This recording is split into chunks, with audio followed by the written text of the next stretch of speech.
Buenas tardes, hermanos. Espero se escuche bien la bocina. Veo que muchos vienen estrenando el día de hoy. Felicidades. Y si no venimos estrenando, pues nos esperamos para el otro año a ver si estrenamos, ¿verdad? Es un placer estar aquí con todos ustedes en este día, primer día de la semana. El último primer día de la semana de este año, 2022, hermano. Yo no sé si les pasa a ustedes, pero parece que entre más años tengo, más rápido pasan los años. Así es. Antes de empezar con este sermón, yo quiero aprovechar el momento para pedirle perdón a un hermano o a una hermana, si yo le he ofendido. Porque yo entiendo, hermanos, que yo estoy lleno de errores y que puedo ofender a mis hermanos. Entonces aquí, ante la presencia de Dios y ustedes, yo le pido perdón. Le damos la bienvenida a todos los que nos acompañan hoy como invitados a la Iglesia de Cristo. Bienvenidos sean. Para nosotros siempre es un placer cuando viene un invitado a escuchar el mensaje de Dios.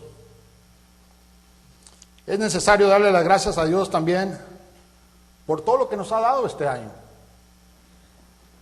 y por darnos esta oportunidad de estar aquí hoy, reunidos como parte de su iglesia.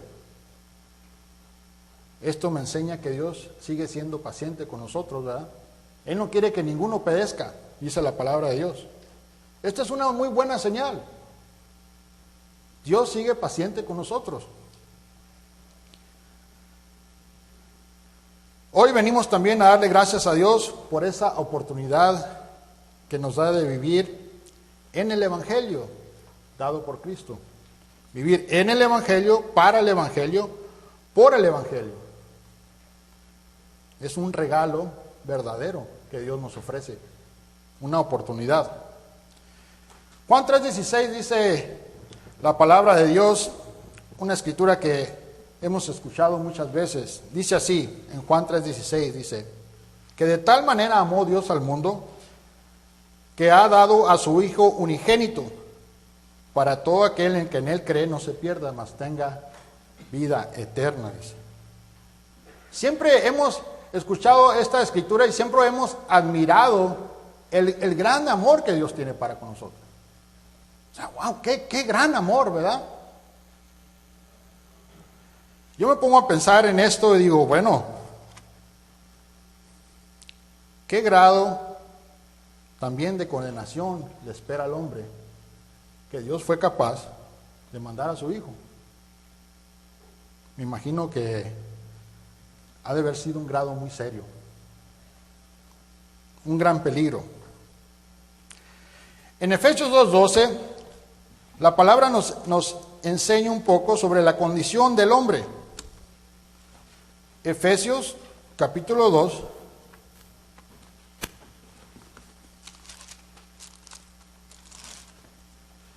versículo 12.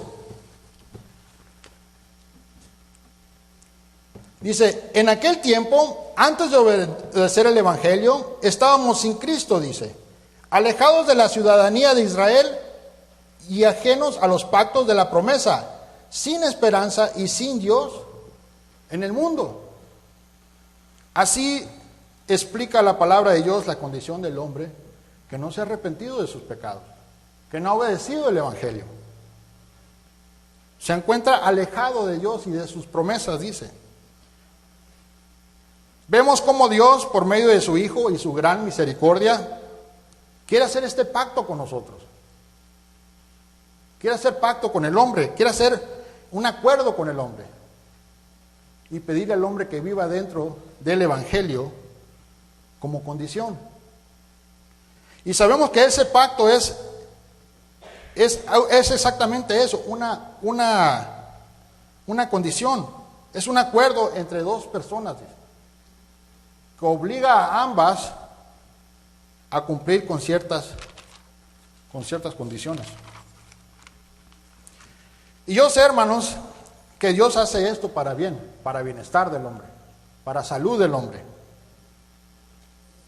para que la vida del hombre no sea una de vanidad, para que tenga un valor, para que el hombre tenga un propósito por el cual existir. ¿Cuál es este propósito? Pregunto, hermano. ¿Cuál es el propósito del hombre? El propósito de cada uno de nosotros es de que por medio del consejo de Dios, nosotros salvemos nuestra alma. Esto es lo más importante para Dios. Que nosotros por medio de su consejo podremos salvar nuestra alma. En Mateo 16:26 dice la escritura algo muy claro. Mateo 16:26. Dice, porque ¿qué aprovechará el hombre si ganara todo el mundo y perdiera su alma? Dice, ¿o qué recompensa dará el hombre por su alma? Vemos aquí este gran valor que la palabra de Dios le pone a nuestra alma, algo sumamente importante para Dios. Y de eso se trata, o de ese es el tema de esta tarde, nuestra alma. ¿Qué es nuestra alma, hermanos? Nuestra alma es una parte inmaterial, podríamos decir, ¿verdad? Nuestra conciencia. Es una parte que es capaz de sentir, de razonar, es capaz de pensar. Y me doy cuenta que nosotros, como miembros, llegamos aquí cada primer día de la semana, semana tras semana, mes tras mes, año tras año. Y se nos empieza a olvidar la razón principal por la cual estamos aquí. La razón principal por la cual obedecimos el Evangelio.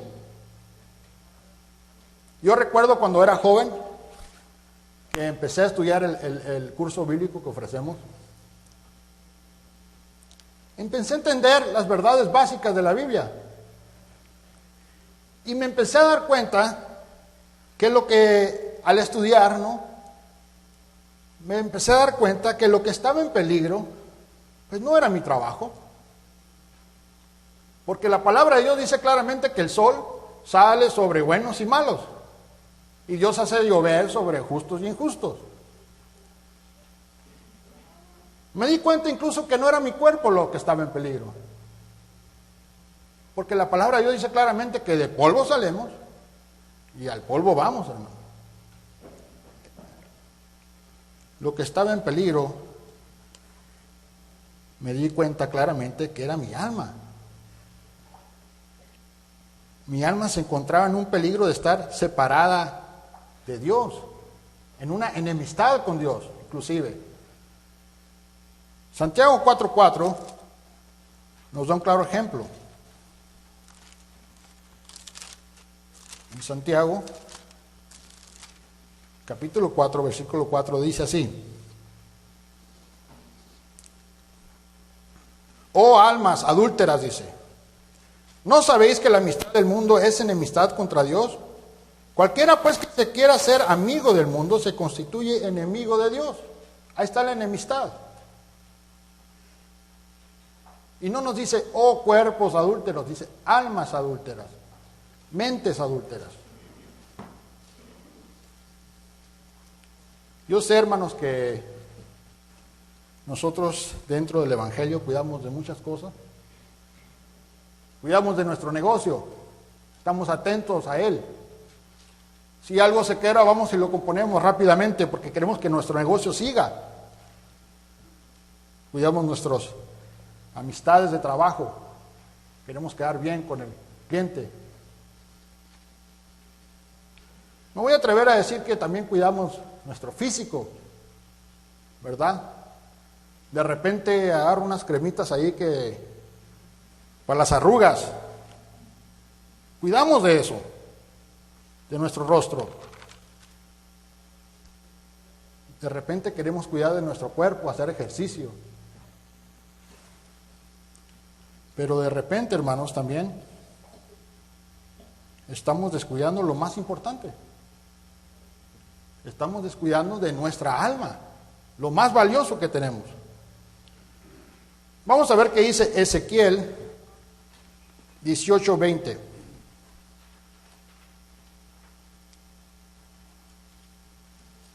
Ezequiel 18:20 dice así.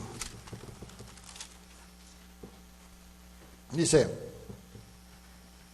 el alma que pecare, esa morirá. El hijo no llevará el pecado del padre, ni el padre llevará el pecado del hijo.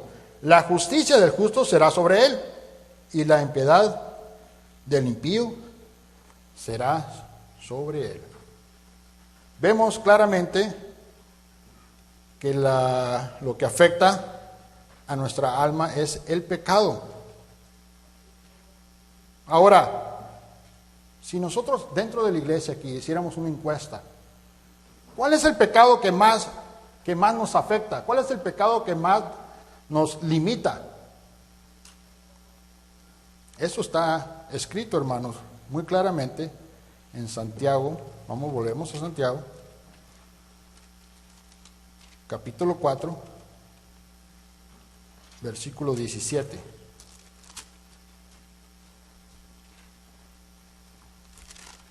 Dice así: el que sabe hacer lo bueno y no lo hace, le es pecado. Ahí está. Ahí está el pecado que más nos afecta a nosotros como cristianos. El que sabe hacer lo bueno y no lo hace, le es pecado. Muchos de nosotros nos encontramos practicando este pecado. Yo veo esta escritura y quise más o menos como poder explicarlo un poco mejor, poder entenderlo un poco mejor. ¿Qué es saber hacer lo bueno y no hacerlo? Es como decir, yo conozco al Dios verdadero, conozco el Evangelio, conozco la doctrina de Cristo y sé cómo puedo agradar a Dios. Pero de repente Prefiero tener otros altares con dioses falsos, a los cuales le dedicamos horas de nuestro tiempo y la mayoría de nuestra atención. Ahí están esos altares en nuestros hogares.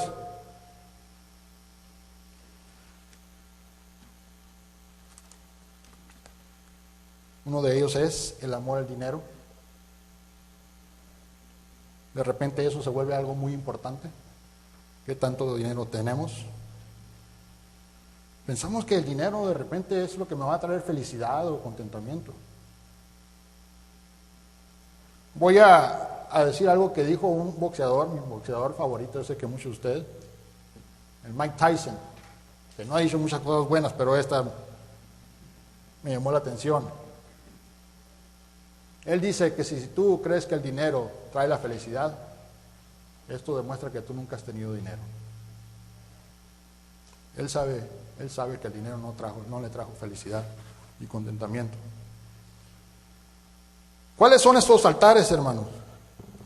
Puse aquí la pantalla mayor y la pantalla menor. La televisión que tenemos en nuestra sala o en nuestro cuarto. Horas dedicadas a la televisión. Día tras día, una y otra vez. Y parece que ponen más cosas para que uno le ponga más atención. Más películas, más series, más interesantes. Y la pantalla menor. Esta pantalla menor se vuelve más personal. La traemos en el bolsillo casi siempre. Estamos atentos a esta pantalla en cuanto amanece y es lo último que vemos al momento que queremos dormir. Esta pantalla, hermanos, con sus aplicaciones, está logrando que el espíritu de muchos de nosotros se esté enfriando y por consecuencia que pongamos en peligro nuestra alma.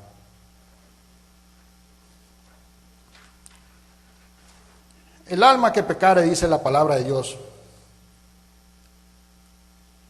De repente no entendemos que al practicar el pecado, nuestra alma es la que sale afectada. Porque en realidad nuestro cuerpo, pues este cuerpo tiene su ley. Este cuerpo tiene su destino. Este cuerpo es corrupción. Con el tiempo se va deteriorando. Nos resultan nuevos dolores. Nos damos cuenta rápidamente que nuestro cuerpo se va desgastando. Platicando ahí con algunos hermanos, más o menos de mi edad y mayores, pues ahí intercambiamos consejos, ¿verdad? Consejos de doctores. ¿Qué es lo que te sirvió a ti para dolor de cabeza? Que se me duelen los pies, que el azúcar muy alta, que me ataranto. El cuerpo lleva su destino, hermanos, y bien rápido que lo lleva. Lo que se revela contra la voluntad de Dios es nuestra alma. La Escritura lo dice claramente. El alma es la que corre peligro y está en riesgo de estar separada de Dios, no el cuerpo. En 1 Corintios 15:50 dice la Escritura que carne ni sangre no pueden heredar el reino de Dios. O sea que, pase lo que pase, hermano, este cuerpo aquí se queda. Este cuerpo es materia y aquí se queda, no va con Dios. La separación de cuerpo y alma es algo inevitable. No hay manera que podamos escapar de eso. Ya sea que el cuerpo de repente cae en un accidente o una enfermedad y nuestra alma vuela. Aún dice la palabra de Dios, si a nosotros nos tocara ver la llegada de Cristo, dice la palabra de Dios que nuestro cuerpo será transformado en un abrir y cerrar de ojos. Este cuerpo aquí se va a quedar.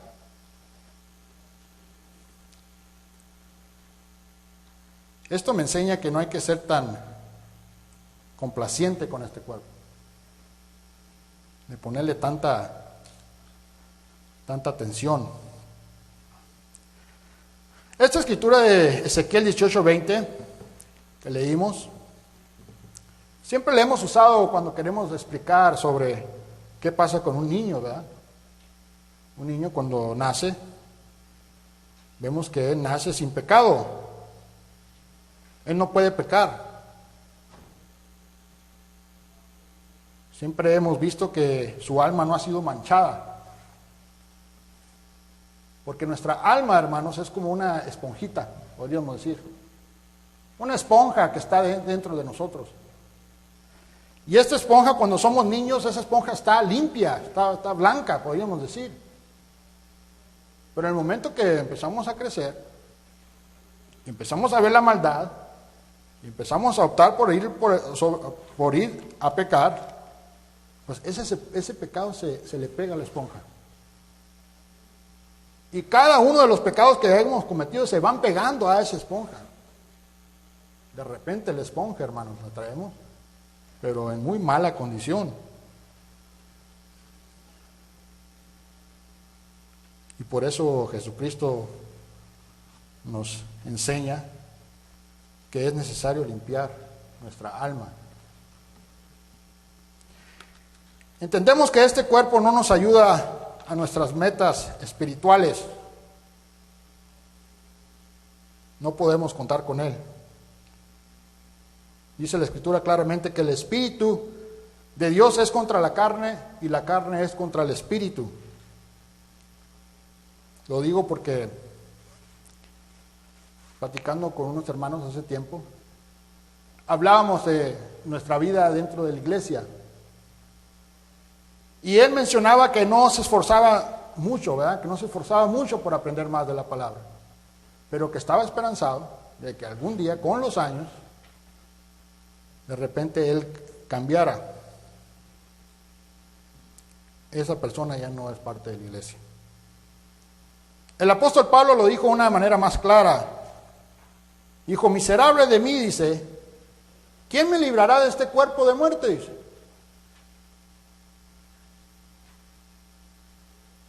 El apóstol Pablo se da cuenta que este cuerpo es el que lo lleva a una destrucción.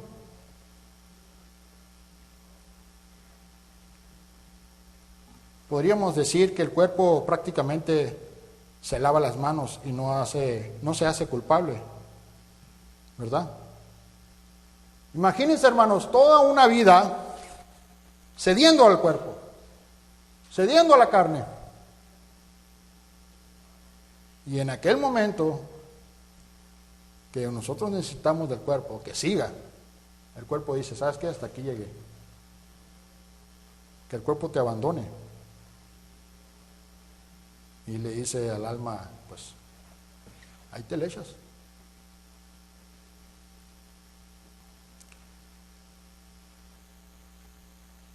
El cuerpo tiene su ley, quiere satisfacer sus deseos carnales pecaminosos, y la que sale perjudicada es nuestra alma. Romanos 8:13, vamos a ver qué dice ahí la Escritura. En Romanos 8:13, la Escritura dice, claramente dice: porque si vivís conforme a la carne, morirás. Mas si por el Espíritu, dice, haces morir las obras de la carne, vivirás, dice. Así es. El Espíritu de Dios es el que nos ayuda a combatir esta voluntad carnal, pecaminosa, si es que acudimos a Él. Si no acudes al Espíritu, hermano, no hay manera de poder combatir los deseos de la carne. Para Dios hizo este plan, para nosotros por medio de su Hijo Jesucristo, para poder presentarle a Dios un alma agradable a Él.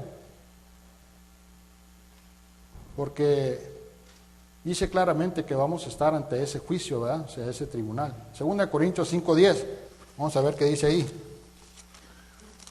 2 Corintios, capítulo 5, versículo 10.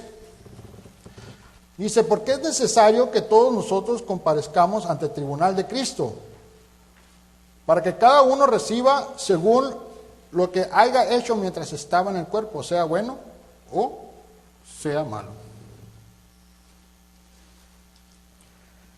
¿Qué es lo que va a estar frente a este tribunal, hermanos. Porque no va a ser este cuerpo. Lo que se va a presentar ahí va a ser nuestra alma. Y cómo traemos nuestra alma. Me doy cuenta que muchos de nosotros seguimos batallando en querer dominar esta carne. Me pongo a pensar cuánta rebeldía de nuestra parte. ¿Cuántas veces podemos ofender a Dios una y otra vez? Y recuerdo lo que decía un hermano, decía que puede ser que si estamos tropezando en la misma piedra una y otra vez, puede llegar a un punto donde ya no aprendimos. Y es triste, hermanos, porque esa no es la voluntad de Dios para nosotros. Dios no nos llamó para que nosotros fallemos. Dice la palabra de Dios que Él no nos ha dado un espíritu de cobardía, sino de poder y de dominio propio, para poder llevar a cabo lo que Él nos está enseñando. Batallamos mucho porque en cierta manera no queremos combatir con el cuerpo. Queremos ser cómplices de él. Lo llevo y lo traigo. Nos satisface en el momento en el cual andamos ahí, siguiéndole la corriente al mundo, agradando más a la criatura que al Creador. Esto verdaderamente es un gran engaño. Satanás nos sigue engañando con esas mismas 3 palabras. Ciertamente no pasa nada, no morirás. Tú vas a seguir vivo para siempre, no morirás. No va a llegar el momento donde tu cuerpo se separe de tu alma. Y muchos de nosotros podemos caer en el error de creerlo. Ahora, yo sé que hay muchas personas, yo he hablado con personas, obviamente, en el mundo, y me han dicho que ellos no necesitan a Dios para corregir sus vidas. Está bien. Muchos dicen, yo dejé de fumar sin la ayuda de Dios. Yo dejé de tomar sin la ayuda de Dios. Yo dejé de hacer drogas sin la ayuda de Dios. Pues está bien, qué bueno. Tengan una fuerza de voluntad muy grande, ¿verdad? Pero ¿cómo puede una persona quitarse un pecado de su alma? ¿Cómo puede una persona quitarse un robo, una mentira o una fornicación por sí solo? No puede, hermanos. Es imposible. Dios, viendo esto, nos manda a su Hijo. Es necesaria la sangre de Cristo. Es la manera que Dios puede limpiar nuestra alma. Por medio de obedecer el Evangelio, la muerte, entierro y resurrección. Por medio de ese bautismo. ¿Qué es lo que pasa en el bautismo? Isaías 1:18 nos da un claro ejemplo. Isaías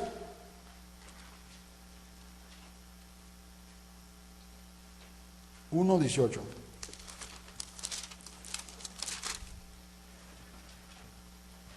Dice, venid luego, dice Jehová, estemos a cuenta. Hay otra versión que dice, razonemos, dice. Si vuestros pecados fueren como la grana, como la nieve serán emblanquecidos. Si fueren rojos como el carmesí, vendrán a ser blancos como la lana. Este efecto solo lo tiene la sangre de Cristo. Es lo único que puede limpiar nuestras almas. Y nos hace una promesa, que si nosotros seguimos atentos a ese mensaje que Él nos manda por medio de su Hijo, si nos mantenemos en luz, nuestra alma sigue siendo limpiada una y otra vez. Primera de Juan 1, del 5 al 7, nos explica.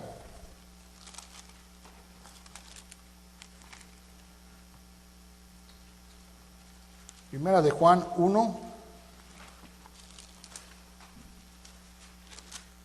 del 5 al 7 dice, este es el mensaje que hemos oído de Él y os anunciamos. Dios es luz y no hay ninguna tiniebla en Él. Si decimos que tenemos comunión con Él y andamos en tinieblas, mentimos y no practicamos la verdad.